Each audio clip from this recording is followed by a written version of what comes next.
겸손과 기도. 찬미 예수님.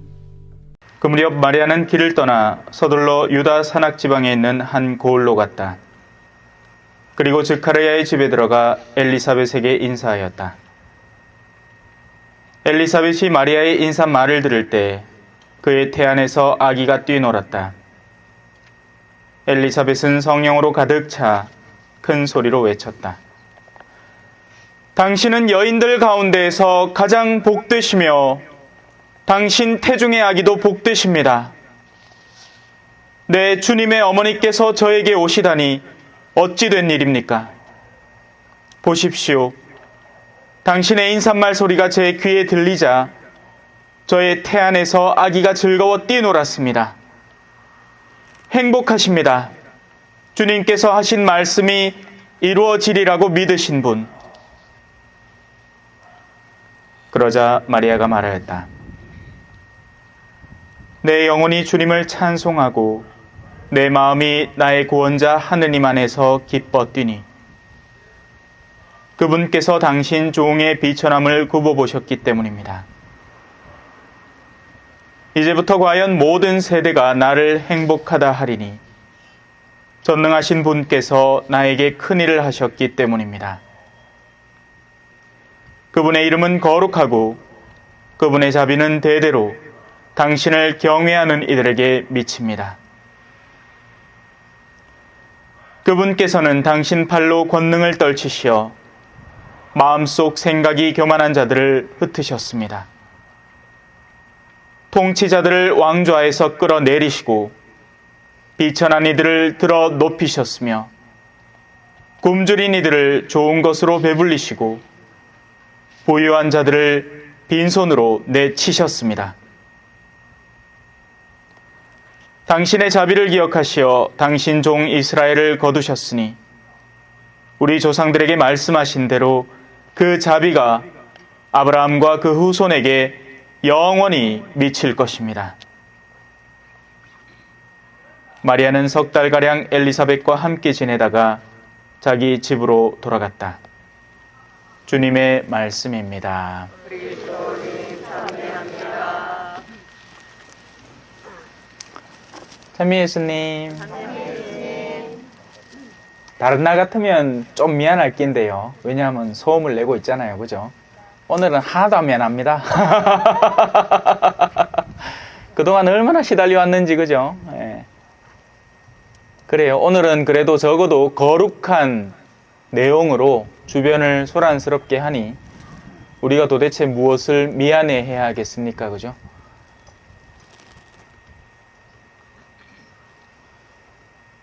오늘 오전에 이제 빨래하고 아침 먹고 빨래하고 빨래 널고 이래 방송도 한 시간 하고 유튜브로 그러고 나서는 이제 주섬주섬 챙겨가지고 길을 나섰습니다. 용봉공소 근처를 갔어요. 뭐 그냥 손에 이제 그 신자분들 목록 하나 들고 나섰습니다. 누구를 만날지도 모르겠고 일단 가봤어요. 예. 그러다가 이제 한참을 걸어가서 밭에 일하고 계시는 신자분을 만났어요. 그리고 이제 그때부터 해서 밭에서부터 이렇게 내려오면서 한 집씩 한 집씩 들어가 봤습니다. 여러분들이 그분들 표정을 봤어야 됐어요. 얼마나 기뻐했는지 모릅니다. 처음에는 웬 청년이 밖에 서성이나 싶어가지고 이래 계시던 분들도 나중에 신부님아닙니까? 하는 순간부터 완전히 너무 마음이 그 즐거움이 너무 그득해가지고 제가 황송하더라고요. 그 가운데 가장 영광스러웠던 순간은 그때였습니다. 신부님, 우리 집에 신부님이 처음 들어와 봅니다. 공소 생기고 난 이후로 신부님이 처음 왔습니다. 뿌듯하더라고요. 그 영광이 나한테 돌아오다니요. 초전성당이 생긴 지가 몇 년이 됐습니까?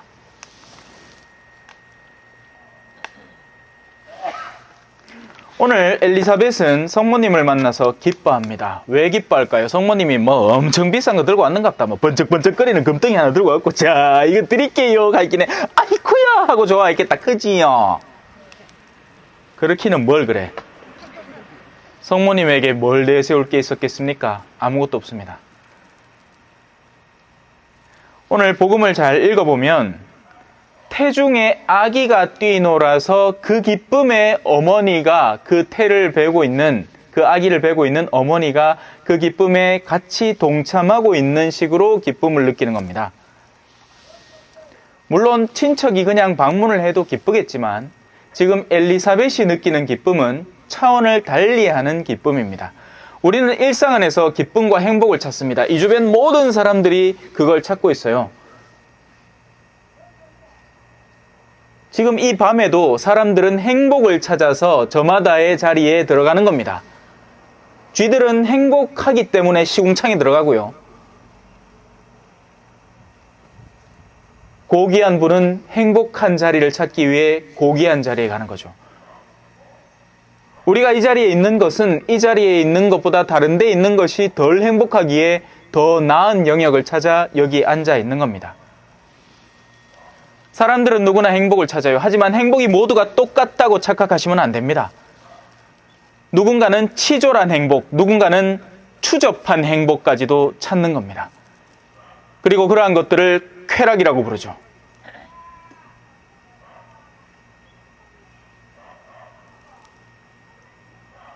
다행히 오늘은 좀 조용한데요. 딴 날에는 저 멀리서 들려오는 주정 소리가 들립니다.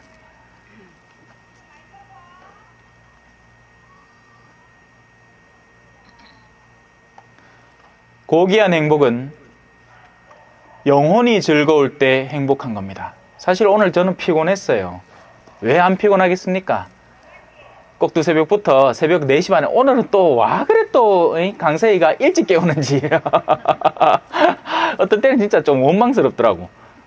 오늘 4시 반에 깨우더라고요. 아따. 그래가 잠깐 밖에 내놓고 좀 더 누워 있었습니다. 용봉이 오르막으로 돼 있어요. 그래서 아침에 벌써 이제 운동을 하고 왔기 때문에 상당히 몸이 지쳐 있는 상태였고, 그렇게 걸어 다니면서 더 지치는 몸을 느꼈습니다. 사실 지금도 좀 피곤하고요.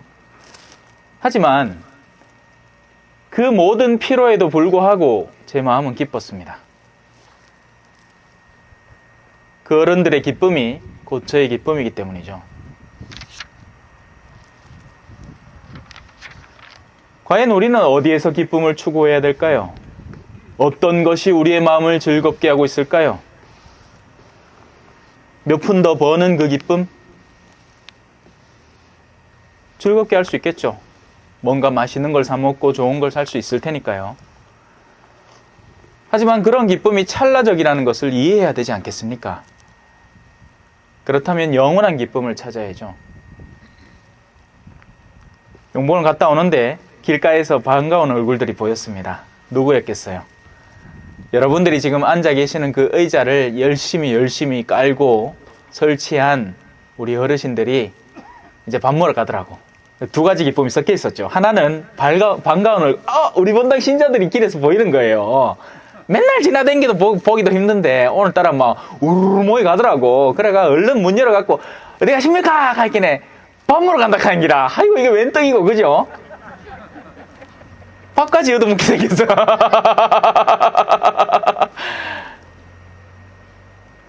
그래 같이 짜장면 먹으러 가십니다. 그래 너무 기뻐가지고 제가 오늘 안 되겠어.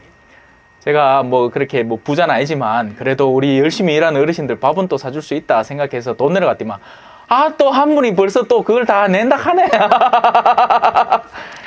돈도 굳었어. 야.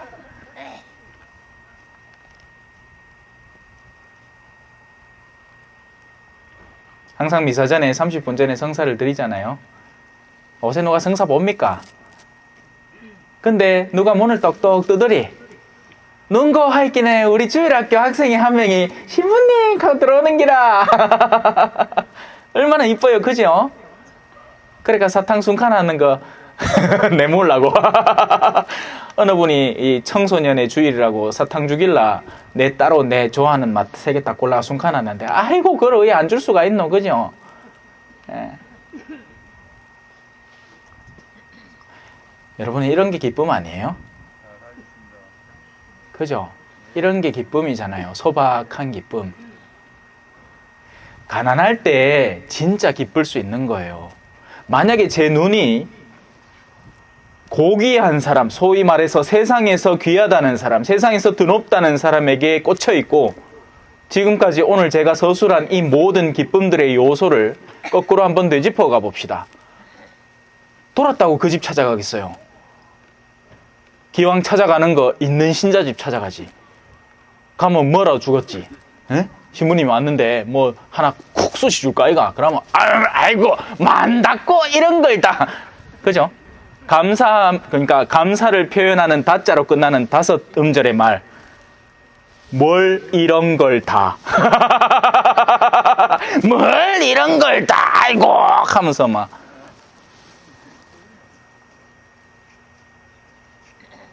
길에서 신자분들 만난다고 뭐 즐겁겠습니까? 예? 짜장면 물어 갔는데 즐겁겠어요? 한 30만 원짜리 회는 물어 가야 즐겁지. 내 범어성당 있을 때 그 보거 회무 봤거든요. 여러분 뭐 보셨는지 모르겠다. 접시에 얄부리하이 깔리갖고 나오는데 나는 그게 있는지도 몰랐어요, 고기가. 주임신부님 오락해갖고 더 가갖고 있었디만 무락하는 기라. 뭘 얘? 접시에 얄부리하이 깔아놨는 기라. 그게 보거회래요. 참 빌걸 다 먹는다 싶더라. 맛도 없더만.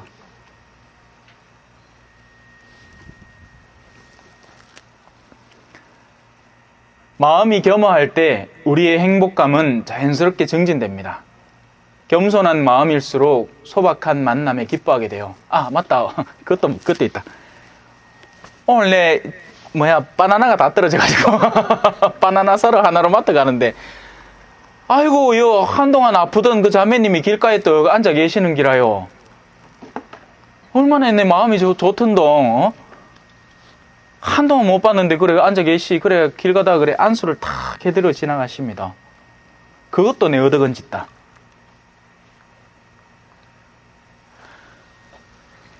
여러분 우리 주변에는요 기뻐하고 감사하고 그걸 나눌 기회들이 많아요. 냉담자도 많고요.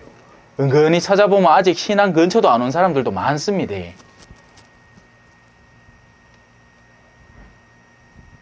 그런 분들에게 나눠 드릴 수 있는 소박한 기쁨들이 많아요. 왜 없어요? 우리가 안 찾을 뿐. 우리의 눈은 항상 드높은 데를 향해 있단 말입니다. 세상 안에서 드높은데요.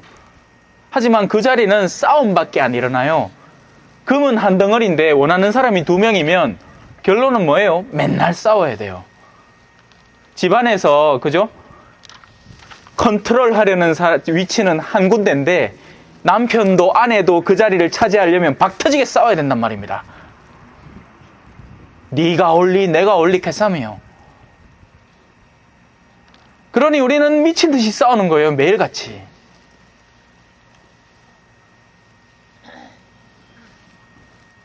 이 두 분의 아름다움을 보십시오. 나이 많은 엘리사벳이 성모님의 방문에 너무나 겸허하게 자신을 내립니다. 그리고 자신의 기쁨을 솔직담백하게 표현을 해요. 자, 그리고 나서 우리 성모님이 우리 레지오 까테나에 나오는 그 성모님의 노래를 절로 우러나와서 바치게 되죠. 이 노래는 다른 건 다 제쳐놓고 이 부분만 살펴보면 됩니다. 저는 개신교 신자들이 너무나 안타까운 게요. 개신교 신자들은 오직 성경, 오직 믿음, 오직 은총이라고 하거든요. 좋다 이겁니다. 네. 하지만 문제는 그 성경 안에서 성모님의 영성이 이렇게 고귀하게 드러나고 있는데 왜 성모님을 깔보냐는 거예요. 어떤 데는요, 성모님의 동정성을 무시하기 위해서 가톨릭 신자를 증오하는 나머지 그 가톨릭 신자들이 너무나 사랑하는 상경지례를 드리는 성모님을 깔아뭉개기 위해서 그분을 마치 추잡한 여인인 양 표현하려고 시도를 해요. 하지만 그들이 성경만 제대로 읽었더라도 성모님의 가치는 어렵지 않게 알 수 있는 겁니다. 이제로부터 과연 모든 세대가 나를 행복하다 하리니. 성모님의 복됨은 성모님의 부에서 나오는 것도 아니고 다른 데서 나오는 게 아닙니다. 오직 하나, 임마누엘이라고 우리가 흔히 알고 있는 것. 임은 함께, 마누는 우리와, 엘은 하느님입니다. 하느님께서 우리와 함께 계시는 오직 그 이유 하나로 성모님은 복된 분이 되는 거죠. 자, 성모님의 노래 가운데에서는 이제 이 부분을 핵심으로 삼습니다. 그분께서는 당신 팔로 권능을 떨치시어 마음속 생각이 교만한 자들을 흩으셨습니다. 위치가 바뀌는 거예요. 구세주가 우리에게 다가왔고 이제부터 지금까지 우리가 알아오던 세상의 권능과 힘과 권력의 계층 구조가 완전히 뒤바뀌어 버리는 겁니다. 하느님은 교만한 자들을 그냥 두고 보지 않으세요. 하느님의 눈에는 우리가 모두 똑같은 사람이란 말입니다. 용봉에 있는 신자분들이나 거동을 못하는 분들이나 가난한 분들이나 지금 저 운동을 하면서 자기들을 그 높은 자리에 올려달라고 하는 사람이나 다를 게 하나도 없단 말입니다. 하지만 우리의 시선은 그런 데 꽂혀 있기 때문에 낮은 자에게 시선이 가지 않는 겁니다. 통치자들을 왕좌에서 끌어내리시고 비천한 이들을 들어 높이셨으며 굶주린 이들을 좋은 것으로 배불리시고 부유한 자들을 빈손으로 내치셨습니다.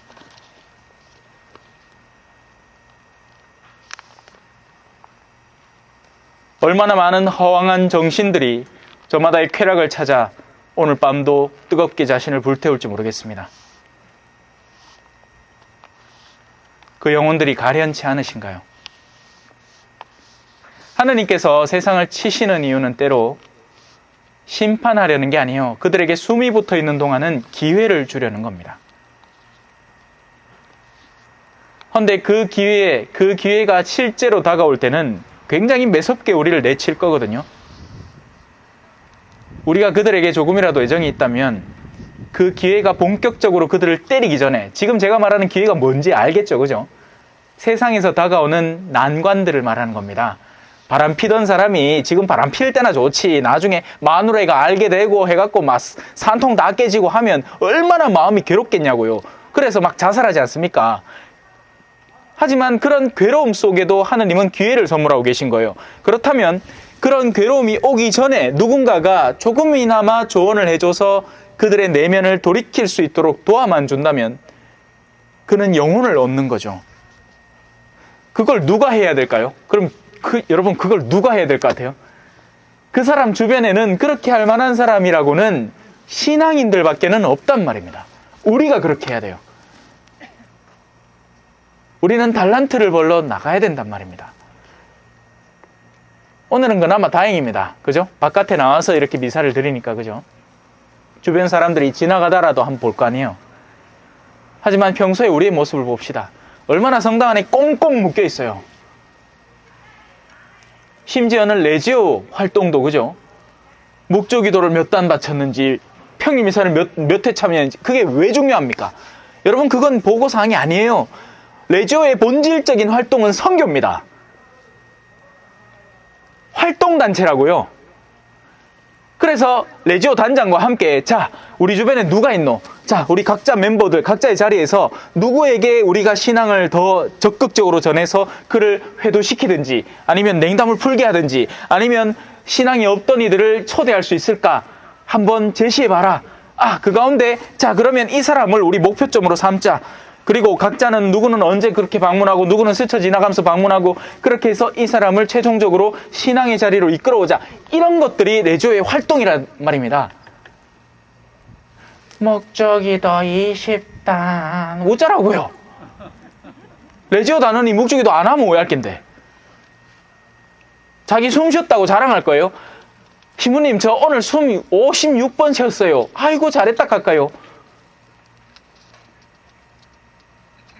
호흡을 왜 자랑을 합니까? 활동을 자랑을 해야죠.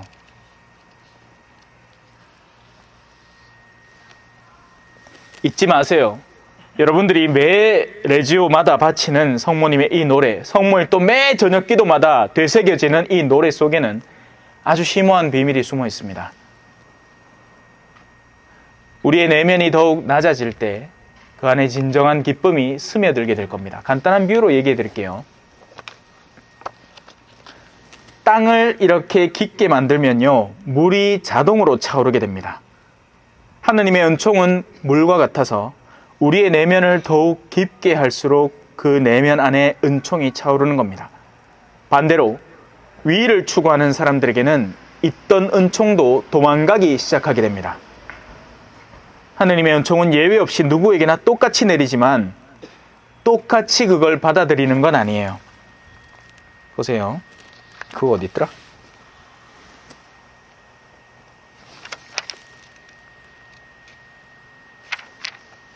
그게 이거다.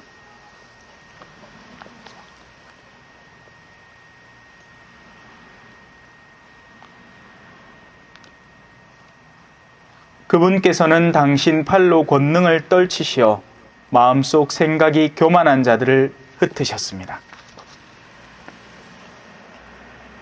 우리의 마음이 드높음을 추구하고 다른 이들보다 높은 자리에 있음을 즐김으로써 그 내면을 갖추려고 한다면 하느님의 은총은 우리를 피해갑니다. 낮음을 즐기세요. 낮아짐을 즐기라고요. 즐길 수는 없겠지만 은총이 들어옴을 즐기라고요. 낮아짐 자체를 즐기라는 게 아니에요. 사람들이 나를 괴롭힐 때는 힘든 건 맞아요. 사람들이 나를 무시할 때는 힘든 건 맞습니다. 하지만 그렇게 함으로써 나에게 머무를 수 있는 은총을 즐길 수 있는 거죠.